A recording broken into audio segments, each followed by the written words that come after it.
Can you hear me, Mr. Godwin Eduzi Tamaklo? I can hear you. We're obviously struggling to get a very good connection to a private legal practitioner, Godwin Eduzi Tamaklo. I said when we get through to him, we'll be speaking to him on this matter. He actually posted his comment. He posted his thoughts about the president's commentary on our fight against illegal mining, popularly known as Galamsey. It is based on which we have actually called him this evening to get him to expand on his thoughts, because he's talking about the fact that the president's commentary actually smacks of lawlessness. And also the fact that the president says he has no regrets about the fact that the excavators are being bent. He doesn't see anything wrong with that. We now have, I think you can hear me now. Godwin Eduzi Tamaklo, can you hear me now? Good evening. I can hear you. Thank you very much for joining us on Newsline. Yes, and once again, good evening. Wonderful. Those were very powerful statements that you have actually authored. The fact that what the president has said smacks of lawlessness, and his statement to the effect that the burning of the excavators is not something that he has regrets for. You think that it's a senseless use of executive power. Can you expand on these thoughts, please? I think our president is moving into the realm of mob justice, where he's no longer interested in the requirement of the rule of law. Regrettably, the president in his speech kept making reference to the Mineral and Mining Act 2003. There has been an amendment to that law. And in fact, when he became president, the law has further been amended. Now, if you look at Section 99 of the amended Act, it provides legal regime in dealing with offenses, crimes committed under the Act. And so, what we usually call illegal mining, it is the law that makes it illegal. And so you must comply with the process of due process. With due process requires that you arrest the person doing the thing. Having so arrested the person, you take the person through the due process of law. Once the person is convicted, the court has the power to order forfeiture of the items to seize. The only reason why the president had resorted to this populist rhetoric is because of his own failure of supervising over 500 excavators vanishing into thin air. And so to cover up for that shame and that failure, he's resorted to this popular rhetoric of saying that if you want, go to court. It's not a question of simply saying that if you want, go to court. It's like the police just going about shooting people and saying that, okay, we've shot you, go to court. Judicial activities of this nature cannot be coming from the mouth of a person we are told is a lawyer. That is not how our constitution has been formulated. If not, you see, very soon, other people will be taking law in their own hands. And when you tell them, they'll tell you, you are the president of the republic. Such words should not be coming from your mouth. It is not a good example. Because, tomorrow, as you are here interviewing me, someone can just rush into the studio with guns and start firing. And you ask the person and you say, go to court. Is that how a democratic, free society is organized? Well, perfectly. I mean, you've made your point perfectly well. But here's the challenge. The current legal regime the understanding or the appreciation of, or my appreciation of the issue appears to be posing significant challenges towards the fight against Galamsey.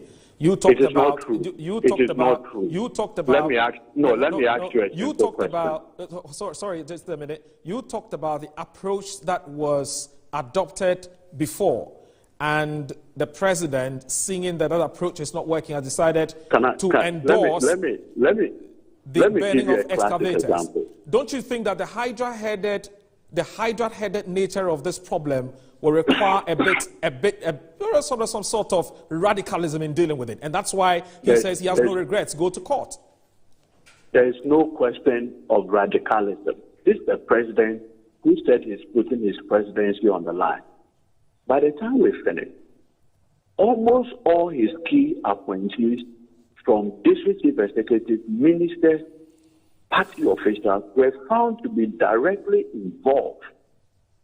In fact, the secretary to the Interministerial Committee on the fight against Galamsey, who happened to be the regional secretary of the NPP, was caught by ANAS on video. How did the president treat that? He himself went to Western Region and announced that the man has been cleared. Two, as we speak, the task force went into the site whereupon the National Women Organizer of the NPP is the general manager of the company. Has anybody been arrested from the company? If you have been the excavator, what it then means is that some wrong has been committed. From the time of the burning of the excavators belonged to the National Women Organizer of the NPP, has there been any arrest effected? Did the excavators walk from Accra to that place? Okay, there were human beings who carried them to the place. Right. I get the point you're making. So, and the president is not interested in those critical issues because he knows that he needs a populist approach, redeem an image that has sunk so low. I mean, look, let us not tolerate this. All right, that's fine. But would you encourage the small-scale miners, the small-scale miners who are actually threatening to go to court, but they say they want to meet the minister first? Would you support such a move? The issue is not about encouraging or not. The law provides the legal regime for dealing with offenses committed under the Minerals and Mining Act and its subsequent amendment. Let us follow it. If, in the wisdom of the president, the provisions have failed or have not given effect to his desire, he knows what to do. All right, thank you. Bring an amendment I want to thank you very much. I want to thank you very much. That is what happens in a democracy, right? And not this Gestapo behavior. All right, point well made. Let us not tolerate. This is how democracy fails. Unfortunately, I have to go because I don't have all the time. Private legal practitioner Godwin Edudzi Tamaklo espousing his thoughts about the president's endorsement of the seizure and the burning of excavators when they're seized. And still speaking about the president, he's been cutting sword for the construction of a $55 million law village that would be addressing the accommodation challenges of the Ghana Law School. Now, the first phase of the project is set to be completed in November this year. Listen to this. The Ghana School of Law was established in 1958 to provide professional law education to graduates who have obtained an LLB degree and have passed the entrance examination. From 60 students, the school now accommodates more than 2,000. Facilities have been overstretched, and due to limited space, the main campus, located at the heart of the Central Business District, Makola, is forced to run a shift system to accommodate the increasing number of trainees. As part of plans to address the challenges, the General Legal Council, through the Ghana School of Law, mapped out a plan to build a modern campus on a 5-acre parcel of land at the University of Ghana to serve the needs of the school. At the sword-cutting ceremony to commence the $55 million Law Village project, Acting Director of the Ghana School of Law, Maxwell Obokwajiman, appealed for a review of budgetary allocation to the 3 law campuses in the country. We implore His Excellency to advocate for the school to be removed from the capping policy of the Ministry of Finance so as to release additional funds from the internally generated fund to lessen the burden of management. We hope your government will review upwards the budgetary allocation of 100,000 Ghana cedis for goods and services for this year for the 3 campuses. Attorney General Godfred Yeboadami assured the director that their concerns would be addressed. I can assure the director that those pressing needs and concerns will be factored into the media review of the budget 2021. President Akufo-Addo was hopeful that the completion of the project will expand access to professional legal education. It is my expectation that the completion of the Law Village project will expand access to legal education without compromising on its quality and ultimately assisting the administration of justice throughout the country. As many more lawyers are trained, it is my hope that indeed many more of them will join the public sector to enhance the quality of legal service delivery in the sector. The first phase of the project will be completed in November this year. This is Newsline on Metro TV. My name is Moro Audi. Newsline is brought to you by Delta Paper, producers of disposable fluoride tissues. Newsline will be right back.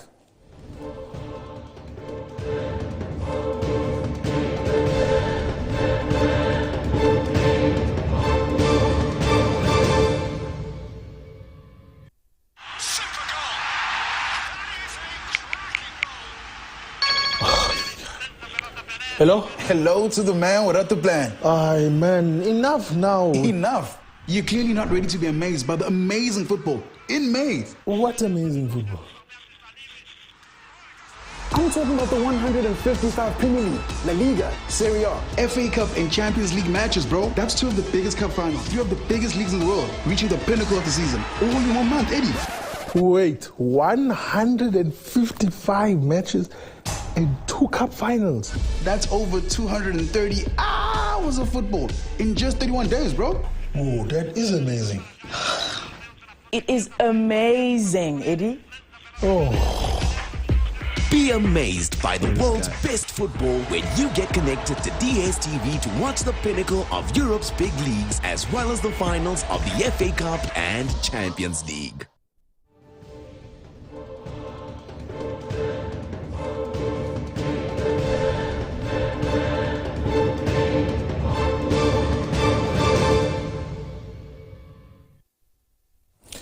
Welcome back to Newsline.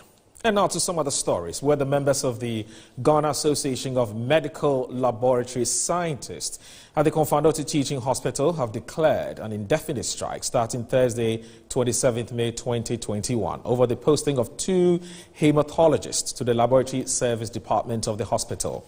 Now, exactly a week ago, the medical laboratory scientists declared a sit-down strike over the move. The association had threatened to escalate the 1-week sit-down strike into a full-blown one if management remains adamant to their demands. The public relations officer of the Ghana Association of Medical Laboratory Scientists will join us for a conversation on this latest development. Denis Edu, JC is his name. Thank you very much for joining us on Newsline.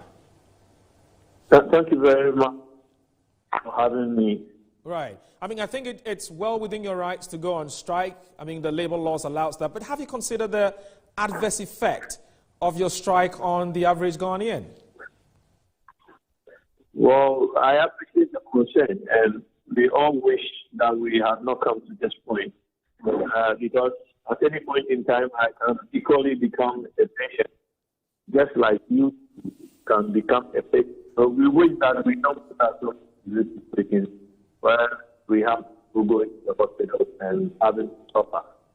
In fact, for this sit-down strike, what Konfadoti have done was that we all discussed internally and we allowed for emergencies to be handled at the blood bank. But with this situation, it's a full-blown strike now. People are going to leave the department. They are not work. Unfortunately, the retailers haven't known about this situation pertains in the practice of the profession, and both the ministry and all the writers are looking for what is in Governor, which seems to be the problem that we are going to suffer in the future. They have declared respective strikes in the various regions starting tomorrow. So it kind of put all together, and we are likely to suffer a nationwide strike from tomorrow. So this strike we're talking about is full-blown. All the other associations that come under the umbrella body are all on strike? Sure. Nationwide? Yeah, so, you know, when the sit-down strike started, we had the staff. We went to the Ministry of Health, and the chief director had the indication that we should go and talk to the people in Compamate to lay down the strike, rescind the decision to get back to work, whilst we submit a proposal, and the ministry will see to that in 3 weeks' time. They are going to get a resolution to the matter. Unfortunately, when leadership talk to the people in Compamate, we can show you evidence of some of the strength that leadership received, thinking that we're going to solve the situation, because whatever is happening in Compamate speaks to the fact that someone is calling a block. Someone is saying that our doctors are supposed to come and manage our laboratory. Somebody is saying we will need to put in the Ghana College of Inspectors to validate us, which we think that not be allowed. So if it's allowed in Compamate, it's going to be accepted to other laboratories, even at the regional level. Right. And that's the thing that we won't allow it to happen. So tomorrow when I fall sick and I go to, say, Korle Bu Teaching Hospital or Konfanochi Teaching Hospital, what would I be missing because you're on strike? Definitely, I don't expect you to have to do anything. I can send you a copy of the release of Korle Bu chapter. All right. All right, so I'll leave it here. Dennis Jesse, thank you very much for joining us on Newsline. You have yourself a good night. Thank you. All right, that's Dennis Jesse. Here's the Public Relations Officer of the Lab Technicians Association. They've gone on strike, full-blown, national. That's what it is. We'll be moving to some other stories shortly because the Senior Staff Association of Universities of Ghana, they have also resolved to sustain a strike which is aimed at pushing for improved service conditions until the government meets its demands. Now, the decision was made at an emergency meeting held by the association's National Executive Committee today. And the decision, as I said, was made at an emergency meeting held by the association's National Executive today. That the association appeared to be considering calling off the strike following a series of meetings between its leadership and the government. We'll be speaking to the chairman of the Senior Staff Association of the Universities of Ghana, Zakaria Mohammed. He has also joined us on Zoom for a conversation on this matter. Zakaria, welcome to Newsline. Thanks for joining us. Well, it doesn't appear that we have Zakaria on the line. Zakaria, can you hear me? Okay, unfortunately, we don't have Zakaria on the line. To you by Delta Paper, producers of Flora disposable tissue. My name once again is Moro Awudu. Thanks for watching Newsline. Remember, the news never sleeps. And Newsline was brought to you by Delta Paper, producers of disposable Flora tissue. Have a great night.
Metro TV, insightful and inspiring moments.